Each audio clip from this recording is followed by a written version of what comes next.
The RCMP at a crossroads. Can the Mounties still do it all? I'm Mercedes Stephenson. Welcome to the West Block. Calls for a major overhaul of the RCMP after a critical report into the mass shooting in Nova Scotia. How can the force rebuild trust with Canadians? I asked the interim commissioner about the path forward and what the force is doing to investigate China's interference in Canada. And hits and misses for Canadian consumers after a major telecom merger and the federal budget.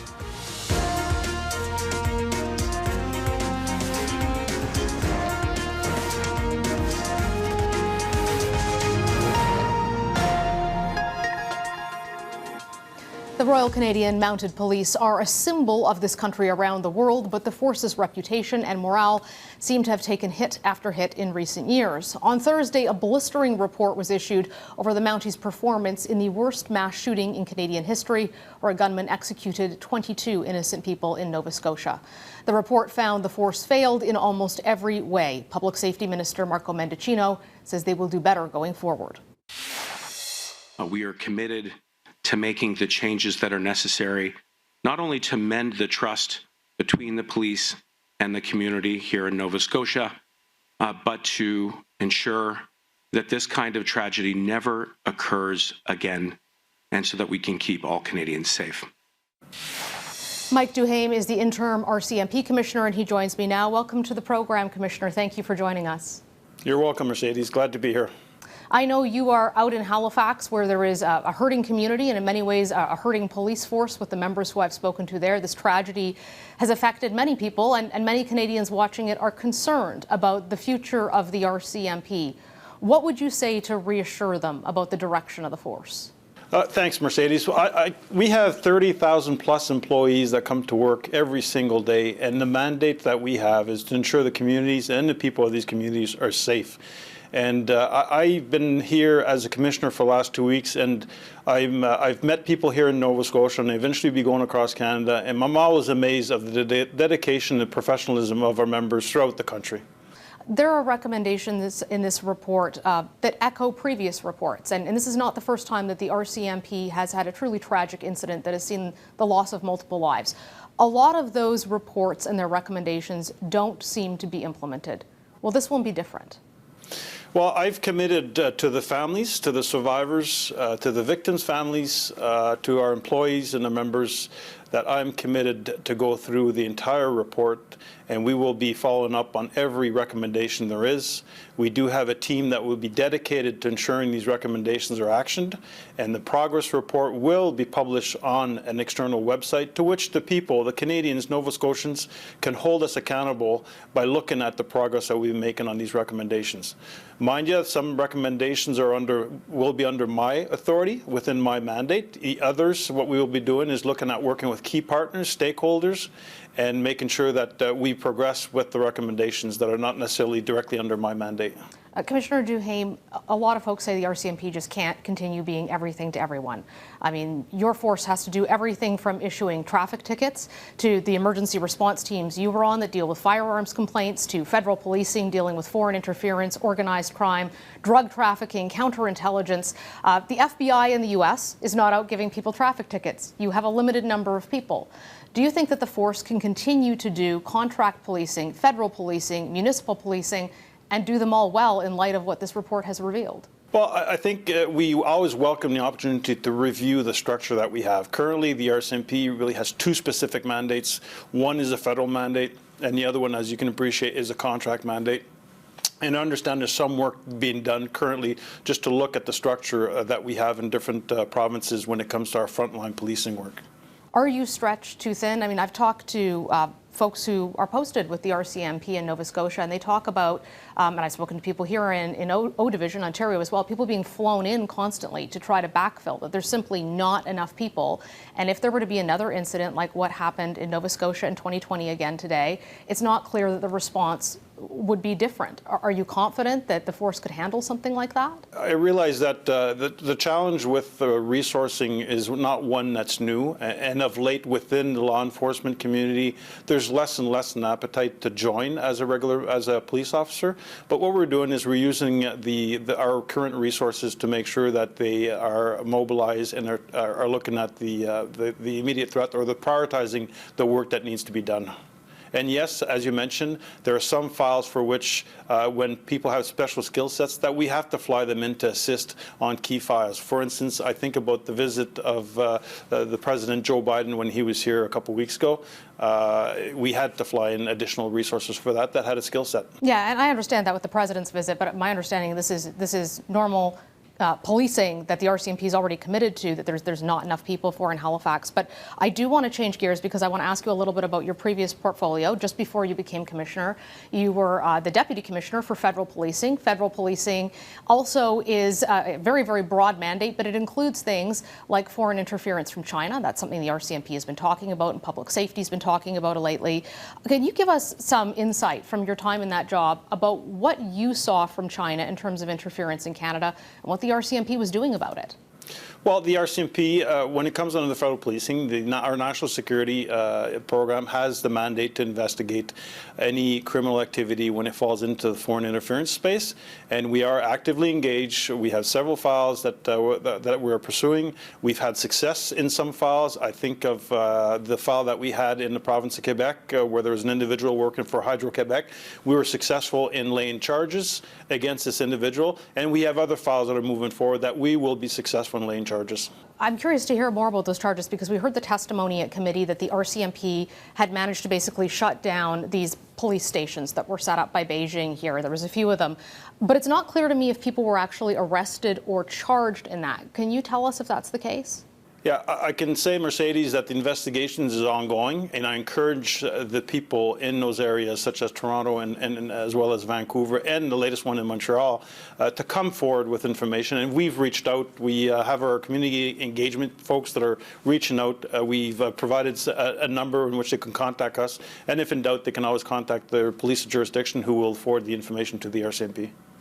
And I appreciate the call for people to come forward, especially from these communities that are being targeted. But I'm curious to know if under the law you think you could charge people who are operating these police stations for China and Canada. Because one of the concerns has been, are the laws in place in Canada to actually criminalize some of this? Well, if you look at if there's any form of intimidation or harassment on the community itself, that's a charge in itself. So again, we have our investigations are continuing in those matters, and if we gather enough evidence to lay the appropriate charges, we will do so. There's been some concern that the RCMP has said that they are investigating the leaks to media from CSIS about what are some very sensitive allegations and documents, but that they're not looking into the allegations that there was foreign interference in the elections. Why is it that the RCMP is investigating the leaks but not the allegations of foreign interference? So I can confirm that we are investigating the leaks that stem from the services document.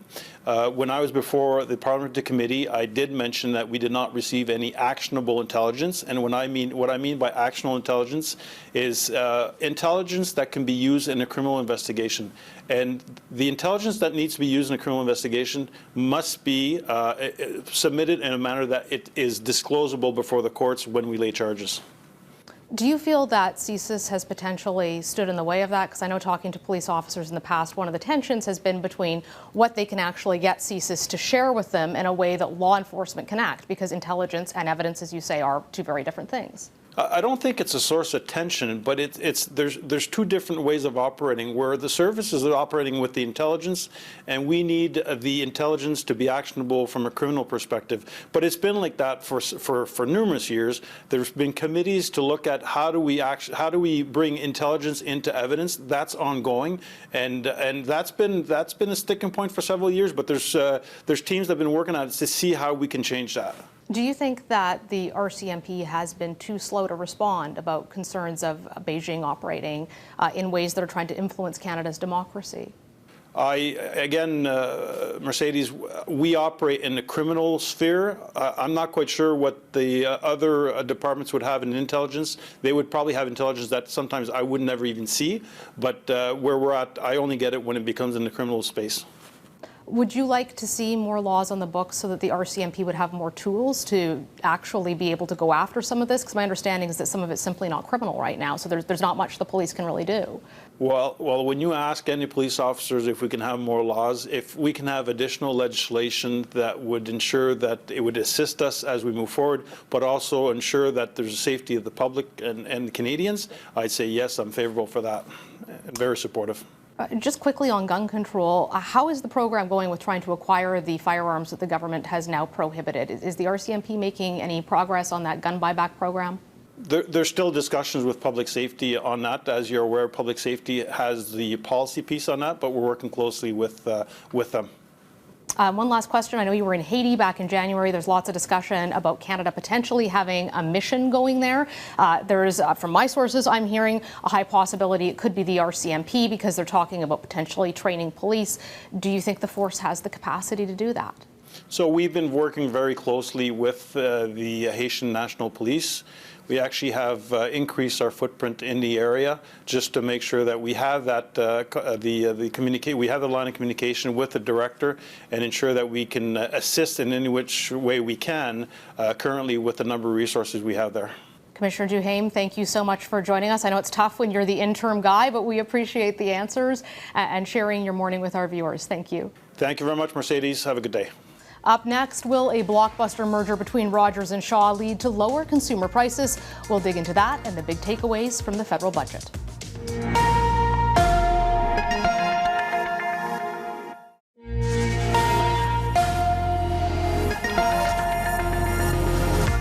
Communications giant Rogers is taking over Shaw in one of the biggest corporate mergers Canada has ever seen, valued at $26 billion. Industry Minister Francois-Philippe Champagne initially refused the deal, but now says the merger will be a watershed moment in lowering costs for Canadians who are currently paying some of the highest wireless prices in the world. That is, as long as the companies uphold their side of the bargain. And if Canadians do not begin to see clear and meaningful reduction in prices within a reasonable amount of time, I will have no choice but to seek further legislative and regulatory powers. Will the merger really mean lower bills for Canadians? The announcement comes after a week where the government pitched its consumer-friendly budget. Joining me now to answer some of these questions are two economists who know those answers. Armine Yalnizyan she's an Atkinson Fellow in the Future of Workers, and Craig Alexander. He's the former chief economist at Deloitte as well as at TD Bank. And it's important to note before we start all of this that Shaw Communications and Chorus Entertainment, the parent company of Global News, are owned by the Shaw family based in Calgary. Welcome both of you to the show. Thank you for joining us today. Thanks for having us.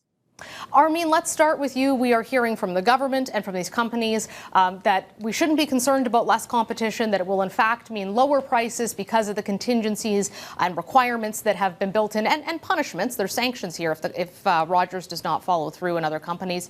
Are you confident that this is going to lead to lower cell phone bills? Well, the last time we tried this, we created Videotron, which was a small player in Quebec and has become a much bigger player and has now been given a chance to spread its lower cost structure to other parts of the country. So maybe that's the get. But generally speaking, you cannot deal with a country that has got three major players, maybe now a fourth one on the rise, that effectively colludes. You know, Rogers, TELUS, and Bell not only own the infrastructure, they own the narrative, because all these telecoms own the way the news reports the news. And so they have been telling us for decades now that they're the only players in town. They're the only ones big enough to deliver the services. And yet they keep not delivering great infrastructure, particularly outside of the most profit-rich areas. So I'm not holding my breath to see lower prices anytime soon. And I don't think this deal does enough for consumers. Well, I will say no one tells the West Bloc what to say, which is why we're here today. But we want to talk about all of this. Craig, you know, you look around Canada, and telecom's not the only area where we have just a few big players. I'm thinking about banking. I'm thinking about airlines. And this is a conversation that seems to be coming up more and more, that Canadians pay a lot more for some of these services, whether it's telecom or whether it's plane tickets, than you do in other places in the world. Do you believe that that is a factor of lack of competition and just a few big players?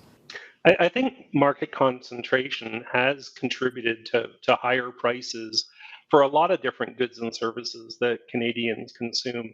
And I think that the Competition Bureau, when it stood up and said it was opposed to the Rogers and Shaw merger, was basically signaling its concerns about market concentration. And it goes beyond just the telco sector. Now, as you said, the companies have made a bunch of promises that if they actually make good on, would be positive for Canadians. They've made promises around expanding investment. They've made promises around lower prices.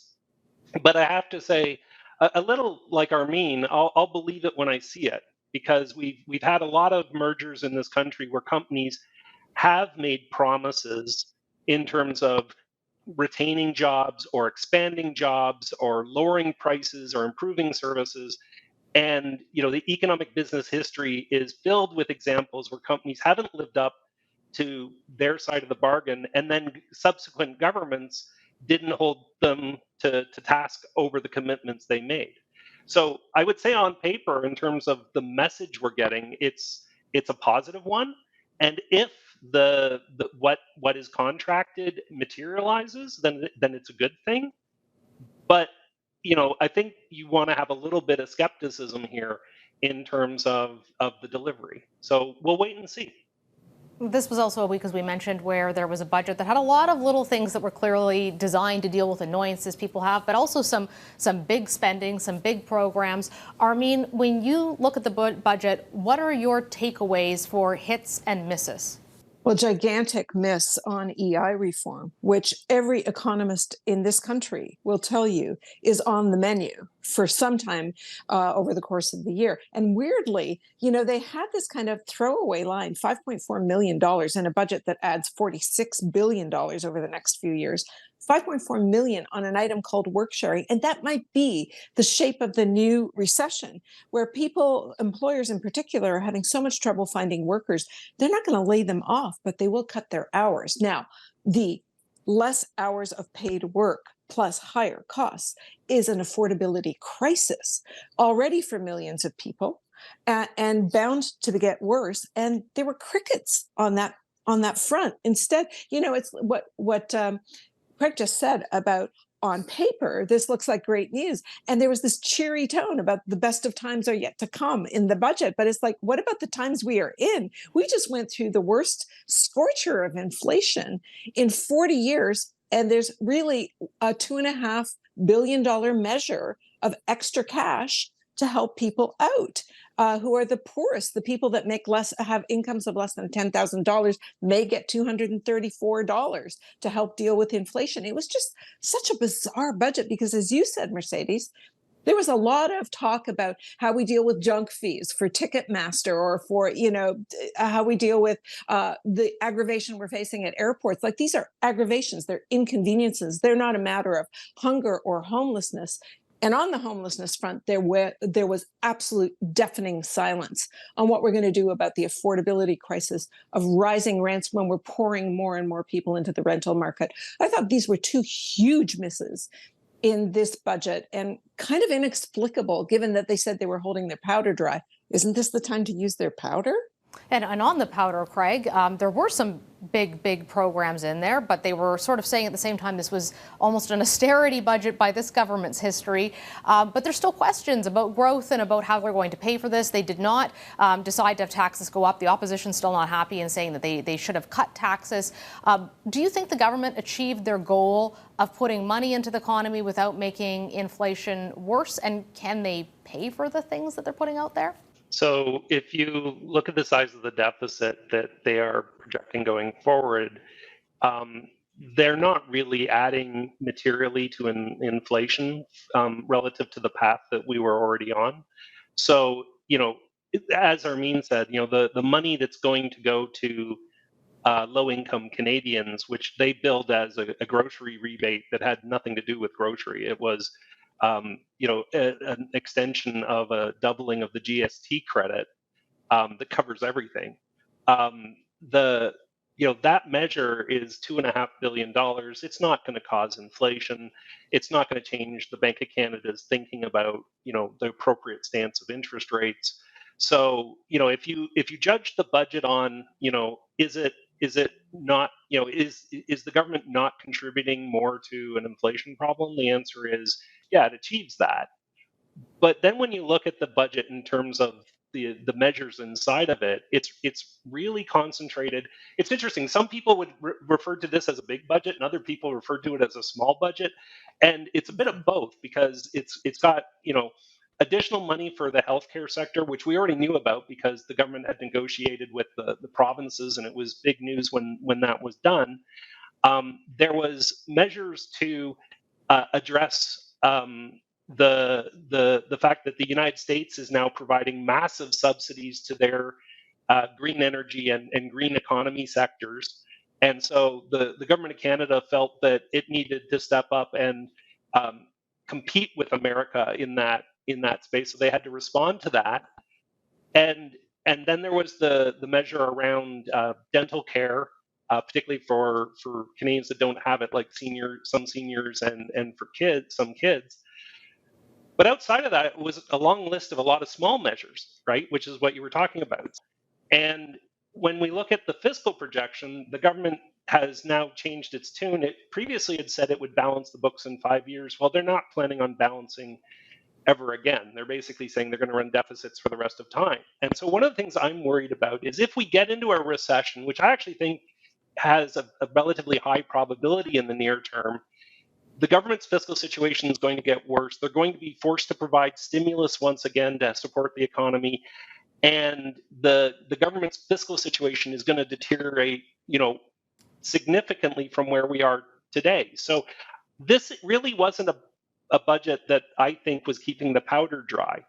And I think that we actually need to have an adult conversation in this country about the programs that we're providing and the cost of them. Not that we need to cut back those investments. I think we need more investment in the care economy, but we need to do it fiscally responsibly.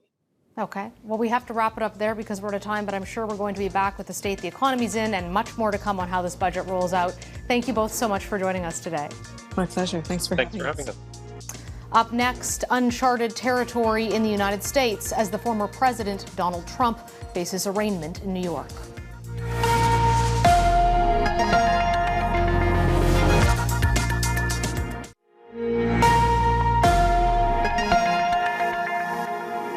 Now for one last thing. Late Thursday afternoon, news broke that a Manhattan grand jury had voted to indict Donald Trump.